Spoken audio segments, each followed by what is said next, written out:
네, 그 환경계획학 제2 과목에 해당되는 우리가 자연 생태 보건 기사 문제를 계속 좀 풀어보도록 하겠습니다. 자, 환경계획학에 관련되어진 문제들은요, 제5 과목에 있는 그 자연환경 그 관계 법규 있잖아요.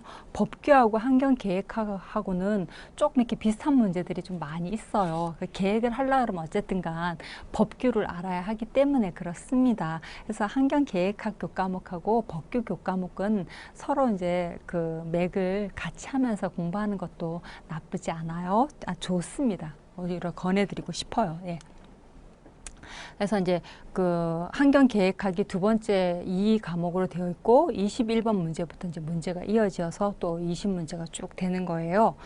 그 다음은 토양 분류에 따른 토지 능력에 대한 특징이다. 몇 급지에 해당하는 토지인가 이렇게 물었어요. 우리가 토양 분류에 따라 토지 능력을 이제 급으로 정하고 있는데 그 주로 이제 이 급으로 정하는 거는 농가원, 농업과학기술원에서 이제 토지의 적성 등급을 구분하고 있어요. 그 토양 조건의 여러 가지 뭐 적응성이라든가, 그 다음에 생산력의 우열이라든가, 관리의 난이 정도에 따라서 이렇게 이제 1급지에서 5급지로 구분을 하고 있고요. 5급지는 전혀 이제 생산성이 없는 토지이기 때문에 그 빼고 보통 1급지에서 4급지 안에서 이 토양이 어떻게 생산 능력이 있는가 이런 걸 보는 거고 1급지가 가장 생산력이 뛰어나고 5급지가 생산력이 없는 걸로 보는 이런 급수로 보시면 좋을 것 같아요. 그래서 농업지역으로 보전이 바람직한 토지다.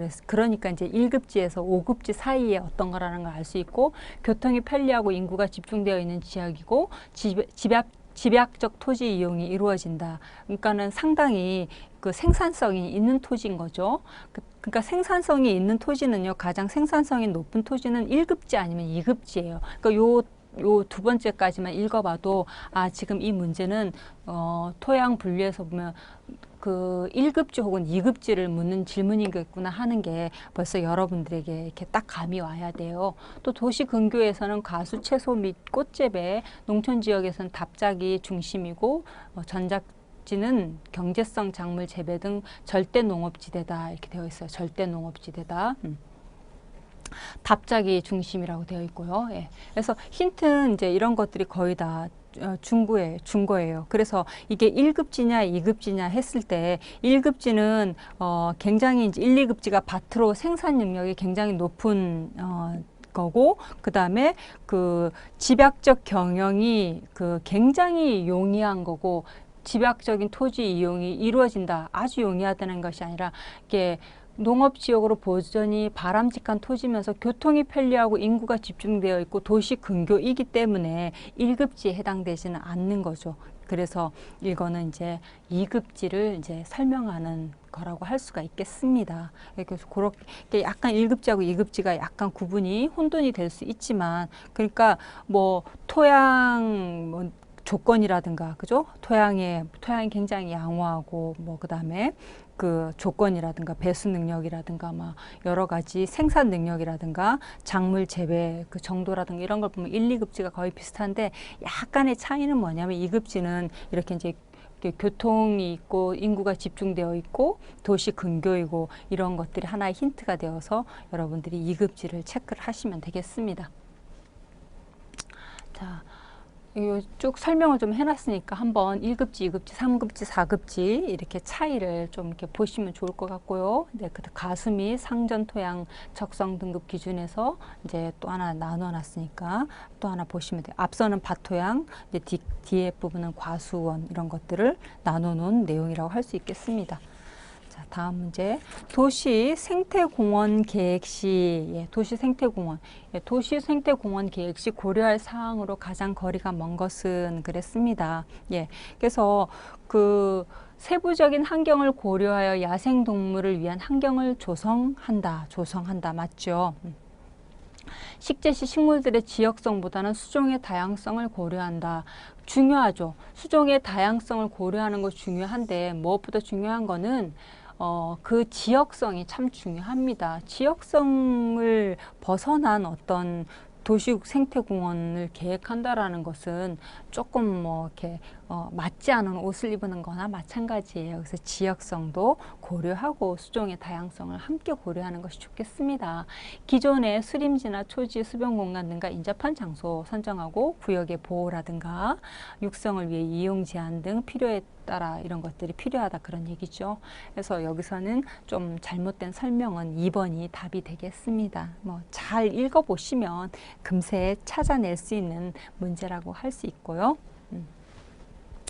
다음 문제. 자, 이거 이제 법적인 문제를 묻는 거예요. 수도권의 인구와 산업을 적정하게 배치하기 위하여 권역을 구분하고 지정하고자 한다. 수도권 정비 계획법상 이렇게 이제 수도권 정비 계획법상 이렇게 나오잖아요. 지정 불가능한 권역은 그랬어요. 수도권 우리가 이제 그 권역 할 때 과밀 억제 권역, 그 다음에 성장 관리 권역, 자연 보전 권역 이렇게 구분하고 있어요. 권역별로. 그래서 이렇게 권역별로 이렇게 구분하는 이유는 수도권 집중으로 인한 여러 가지 난개발이라든가 교통 혼잡이라든가 이런 비효율적인 이런 어떤 네트워크라든가 이런 또 너무 이렇게 그 뭐랄까 계층의 위화감 조성이라든가 이런 모든 것들의 문제점을 이제 해결하기 위해서 우리가 수도권의 이런 그 정비 계획을 위한 법을 제정을 하고 이렇게 권역을 구분하고 있는 겁니다. 여기에 해당되지 않는 것은 유보 관리 권역이라는 말은 있지도 않아요. 요게 이제 3번이 답이 되겠죠. 그래서 이렇게 권역별로 차등 규제를 하고 있다 이렇게 되어 있고요.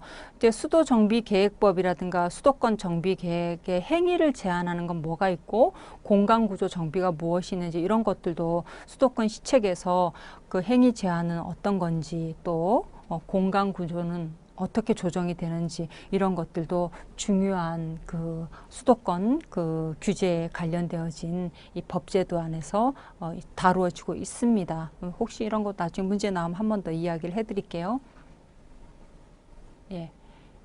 뭐 수도권 집중으로 인한 문제점 그렇기 때문에 이제 이런 권역 구분이 필요하다 이런 얘기고 예, 요것도 제가 좀 해놨어요. 문제에 자주 나옵니다. 행위 제한은 뭔지 수도권 정비 계획법에 따라서 어떤 행위 제한 권역의 지정 및 행위 제한 가밀 부담금 부과 요까지인데 약간 틀어졌네요. 이렇게 네, 이렇게 3개 강역시설 설치 부담 이렇게 4가지가 수도권 정비 계획법의 행위 제한이라고 할 수 있겠습니다. 자, 백두대간 예. 또 우리가 그 자연 생태 복원에서 중요한 키워드 중에 하나가 이 백두대간에 관한 법률 이것도 굉장히 중요합니다. 뭐 환경법규에서도 묻겠지만 백두대간 보호에 관한 법률에 따라 산림청장은 백두대간을 효율적으로 보호하기 위하여 백두대간 보호 기본 계획을 환경부 장관과 협의하여 매 10년마다 수립하도록 하고 있다. 기본 계획에 포함되는 사항이 아닌 것은 굉장히 외우기만 하면 쉬운 문제지만 이게 외워지기가 참 쉽지 않은 문제 중에 하나가 아닐까 그런 생각이 들었어요. 그래서 백두대간 그 보호에 관한 법률 그 수립 근거는 어쨌든간 백두대간을 이제 보호하기 위해서 그죠 산림청장이 환경부 장관과 협의해서 매 10년마다 한다. 이것도 굉장히 중요한 말입니다. 여기는 문제로 나왔지만 다른 곳에서는 매 몇 년마다 수립하냐 이렇게 물을 수도 있어요. 문제가 때로는 또 다른 이제 다른 답으로 또 바뀔 수 있습니다. 여기서 이제 백두대간 그 보호에 관한 법률에 그 필요한 사항을 규정하고 있는데 이 기본 계획에 들어가는 것들이 총 9가지가 있어요.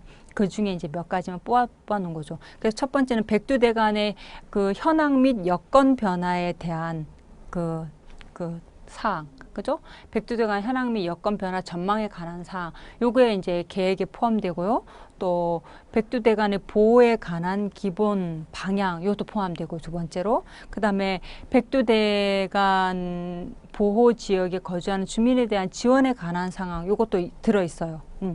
그 주민에 대한 것들 그다음에 백두대간 개발 입지에 대한 장내 총량 설정 사항 이런 건 들어있지 않습니다. 제가 한번 쭉 뒤에 적어놨을 것 같으니까 보면서 읽어드릴게요. 예, 여기에 보시면 백두대간 기본계획 수립이라고 제4조에 이렇게 나와 있는데 여기에 보면 환경부 장관은 산림청장과 협의하여 백두대간 보호 기본계획의 수립에 관한 원칙과 기준을 정한다 이렇게 되어 있고 여기에 보면 산림청장은 백두대간 효율적으로 보호하기 위하여 원칙과 기준에 따라 기본계획을 환경부 장관과 10년마다 수립하고 그죠? 이렇게 쭉 되어 있고 그래서 여기에 보면은 기본계획은 각 호의 다음 여기 이제 나오는 거예요. 첫 번째, 그죠? 백두대간의 현황 및 여건 변화 전망에 관한 사항. 우리 조금 전에 있었 보기 예죠. 두 번째는 백두대간의 보호에 관한 기본 방향. 세 번째는 백두대간의 자연 환경 및 산림 자원 등의 조사와 보호를 위하여 사업에 관한 사항. 네 번째는 백두대간 보호 지역의 지정, 지정 해제, 구역 변경에 관한 사항. 다섯 번째, 백두대간의 생태계 및 훼손지 복원, 복구에 관한 사항. 여섯 번째, 다 한번 해볼게요. 백두대간 보호 지역의 토지와 인목 등 그 토지에 정착된 물건, 그 토지 물건의 매수에 관한 사항. 백두대간 보호 지역에 거주하는 주민, 그죠? 또는 백두대간 보호 지역에 토지를 소유하고 있는 자에 대한 지원에 관한 사항. 요것도 아까 예에 들어 있었죠. 백두대간의 보호와 관련된 남북 협력에 관한 사항과 그 밖에 백두대간의 보호를 위하여 필요하다고 인정되는 여러 가지 사항들이 여기 안에 기본 계획 안에 사항으로 포함되어져 있습니다.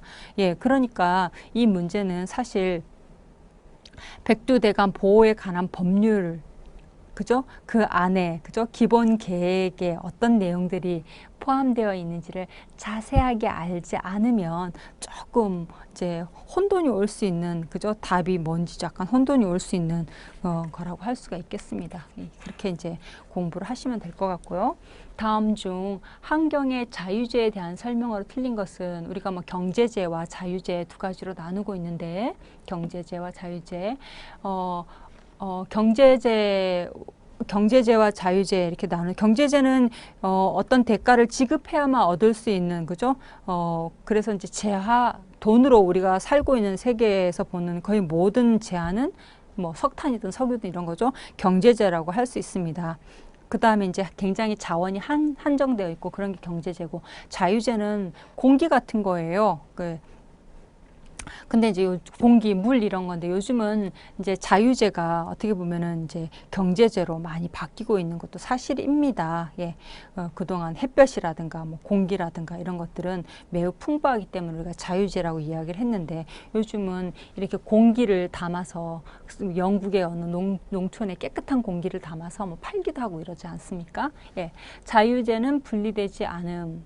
그렇고요. 시장에서 관리되지 않고 있고 사실은 관리되고 있지 않다고 하지만 이제 관리될 거예요. 자유재는 관리 없이 무한정원 쓸 수 있는 건 아닙니다. 그죠?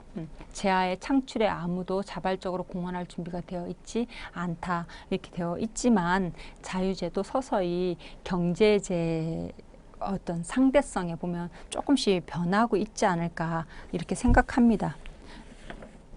그래서 자유재가 경제재가 될 날도 이제 멀지 않았어요. 예.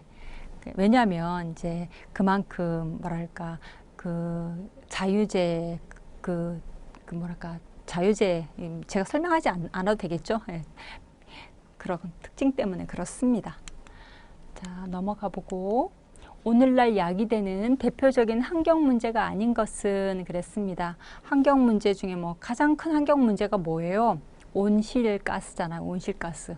예, 환경 문제 딱 물으면 여러분들은 제일 먼저 뭐가 떠오르십니까? 저는 온실가스, 그죠? 지구 온난화, 너무 더운 여름, 뭐 엘니뇨, 뭐 이런 현상들이죠. 그래서 가장 대표적인 온실가스가 이산화탄소입니다. 그죠? 이산화탄소가 증가되고 있죠. 근데 여기 감소라고 했으니까 1번이 답이에요. 뭐 대기오염, 지구 온난화, 자원 고갈, 이산화탄소는 엄청 많이 증가되었어요. 우리가 산업사회 이전에는 뭐 한 그 280 ppm ppm 단위를 퍼센트라면 0.028이죠. 퍼센트. 지금은 어때요? 뭐 한 300에서 320 ppm? 300이 일단 넘었어요. 지금 뭐 350ppm까지 간다 그러는데 좀 크게 써볼게요. 350ppm 좀 이거 지나치게 많이 쓴 건데 0.03% 이상이다 보통 표현하죠. 그래서 이산화탄소는 계속 증가하고 있습니다. 잘못된 거고요. 지구 환경 친화적인 도로 계획의 개념으로 가장 거리가 먼 것은 그랬으면 환경 친화적인 도로는 도로 건설 어떤 정책 결정에서 또 계획 단계에서 굉장히 중요하고 그런 부분이라고 할 수가 있겠습니다. 예, 노선 선정 단계에서 사회 환경적 영향, 경제적 효과, 건설 비용, 도로 구조의 기술적 부분 등을 종합적으로 고려해야 하겠죠. 그다음에 사업 구상 단계에서 환경 보전의 편익은 고려하지 않더라도 고려해야죠. 왜 하지 않습니까? 그죠? 경제적 편익, 건설 비용, 교통, 소통 효과 반드시 고려해야 된다. 다 고려해야 될 겁니다. 도로 설계에 있어 자연의 훼손을 최소화해야 되겠고 자연된 훼손을 원래의 자연 생태에 가깝게 복구하고 그죠? 환경 친화적인 도로 설계는 도로에 의해 자연 환경과 생활 환경이 파괴되지 않고 지역 전체로부터 일체감을 갖도록 하는 것이 맞겠습니다. 그래서 환경 친화적인 도로에 관련되어진 이야기를 쭉 써놨습니다. 예, 그래서 인간과 환경에 좋은 도로 이렇게 정의를 하면 좋을 것 같아요.